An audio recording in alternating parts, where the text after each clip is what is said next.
All right, welcome back inside the Now Morning Show, ladies and gentlemen. As I mentioned before this morning, we're going to be chatting with the Commissioner of Prisons, Mr. Dennis Pulchan, talking about, the situation inside the prisons, and that's happening on your spotlight on now. Good morning to you, Mr. Pulchan. Dennis Pulchan, good morning. Mr. Pulchan, good morning. You're coming across a little. Are you hearing me clearly now? Yes, I hear you clear. All right, fantastic. Good morning and welcome to the Now Morning Show. Good morning to you. All right, I want to start off by giving us the nation a picture of what the prison system looks like, what it's meant to do. What is the purpose of the prison system as far as where you sit? So, good morning, Trinidad and Tobago, and thank you for having me on this program.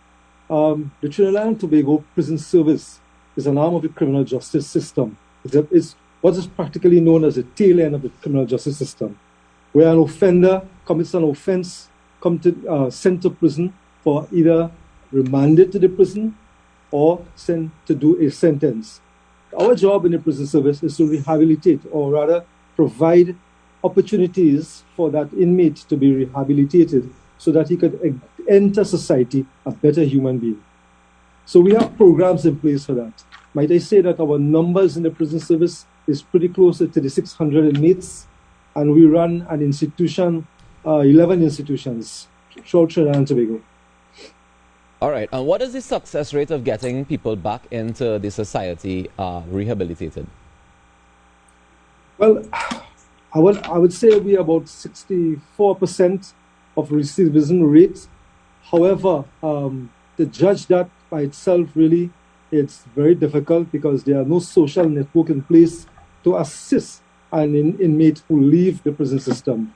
When an inmate leave the prison system and go through the various programs, unfortunately, our society is not a forgiving one, and we are stereotyped.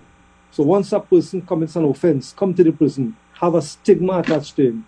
Many of our society members do not see the fact that he has paid his crime to society, he has paid his debt to society, and treat him like an offender still, which is unfortunate. And that's a problem we have to seek to rectify. Tell me about the training that the prison officers go through.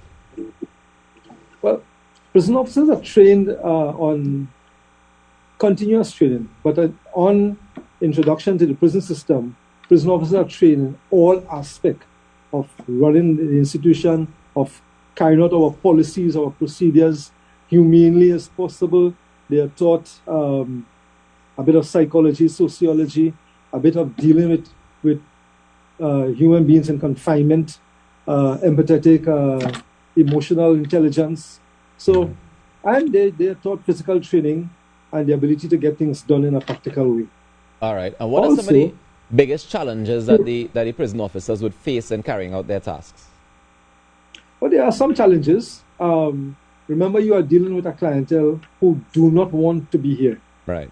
To start with, man is a social being. A man wasn't made to be held in captivity. However, by virtue of some people's actions, they are here. They resist the fact of being in prison. And sometimes this resistance are meted out at the level of violence. We have lost pretty close to 28 officers who have died in the course of performing their duties. And the system doesn't do well to, augment the bulk of a prison officer. And while I'm not trying to advocate a case for the inmates, the fact is that there are some inmates in our system who have matters before the court over 10 years. That frustration builds over time.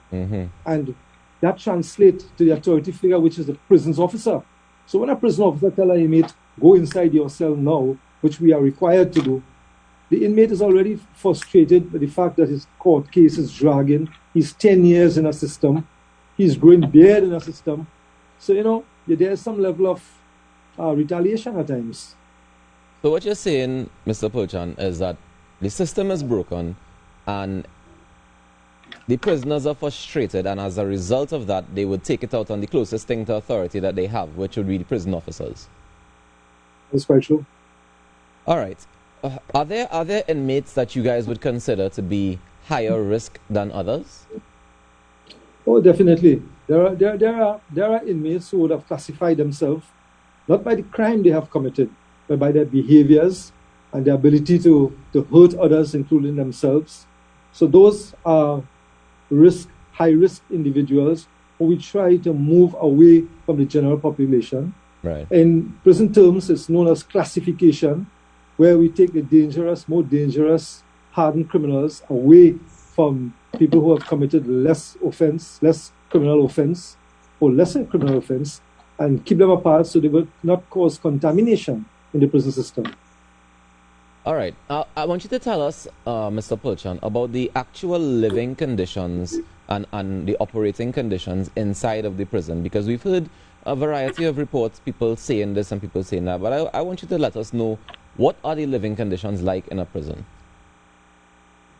First, as Commissioner of Prison, I would say it's not the ideal system I would like to see. However, based on our budget constraint, we try our best to meet all our laws in accordance to the United Nations minimum standard rule. Inmates are entitled to their 1 hour airing, which is mandated by law. We try as far as practicable to give them that, to give them a practical, nutritious diet. They receive medical treatment when necessary. We try our best to give them visits, have online visit now that because of COVID, we have no choice but to go online visits. Even lawyers are now benefiting from online visit. The Public Defender's Office benefiting from online visit. Previously, where an inmate could have seen only his one person or two persons in a visit, now they can see an entire family due to the online visit process. The court has gone online, and we are now having virtual courts in the prison. So basically, the needs of the inmates, the basic needs of the inmates, are being met to an extent. There are individuals who are trying to usurp that because they are in places where they don't want to be, and they want to be in places where they want to be. And the prison have rules and regulations, and we are only enforcing our rules and regulations. So. All right. So recently, Mr. Pulchan, over the last year or so, we've been seeing various reports coming out about riots within the prison system. Can you tell me some of the reasons you think that prisoners have been rioting? Well, in 2020, March 17, I was brand new acting commissioner. And I remember my first month, we had a riot in the remand where 400 inmates rioted. And one of the major reasons why they rioted is because of misinformation on COVID.